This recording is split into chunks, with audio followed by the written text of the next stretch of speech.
10 రోజులలో మీటింగ్ పెడుతున్నా. నా బిడ్డ ఒకటే మాట చెప్పింది, కొత్త టీఆర్ఎస్ పార్టీ నుంచి వచ్చిన వాళ్ళకు టికెట్లు వస్తున్నాయి, వాళ్ళ బిడ్డలకు.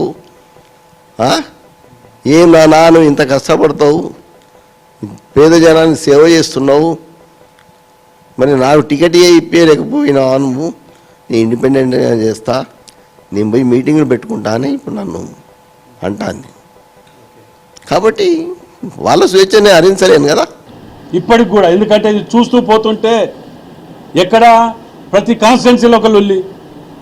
ఎవరి కోసం ఇది? పొద్దుగా లేస్తే ఒక్కొక్కరు సన్న బియ్యం అని, 500 బోనస్ అని, ఇటు పోతే ఇందిరమ్మ ఇండ్లు అని, ఎవరి కష్టాలలో వాళ్ళు పట్టుకొని కాన్స్టిట్యున్సీలలో గల్లీలా పొద్దుగా లేస్తే లేబర్ అడ్డ మీద పోయినట్టు పోయి తిరుగుతున్నాం.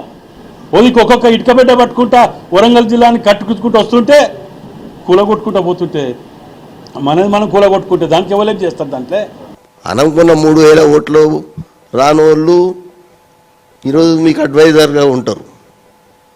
ఎస్, కొండమూర్తి బయటికి వెళ్తేనే 5000 మంది వస్తారు. కానీ నువ్వు అడ్వైజర్ ఉండి ఒకటే రెడ్డి వర్గాన్ని పెంచి పోషిస్తా, మీరు అనగదొక్కుతా అనేది పెట్టుకుంటే నువ్వు పొద్దుటి నువ్వు నమ్ముకున్న మరి నిన్ను పెట్టే రేవంత్ అనే ఎక్కడ మునగాలి.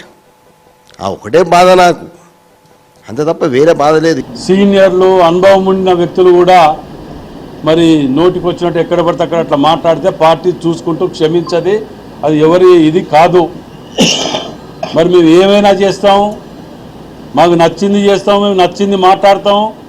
ఏమనంటే బీసీ కార్డు అడ్డం పెట్టుకుంటాం, లేకపోతే రెడ్డి కార్డు అడ్డం పెట్టుకుంటాం, లేకపోతే ఎస్సీ కార్డు అడ్డం పెట్టుకుంటాం అని అంటే ఈడ నడవది, ఈడ కార్డ్స్ పనిచేయది. ఈడ అన్ని కులాల జాతిలో ఉన్నాం. ఈడ అంటే మీరు చేసిన పాపాలన్నీ కులాలు అడ్డం పెట్టుకుంటే పోతాయా?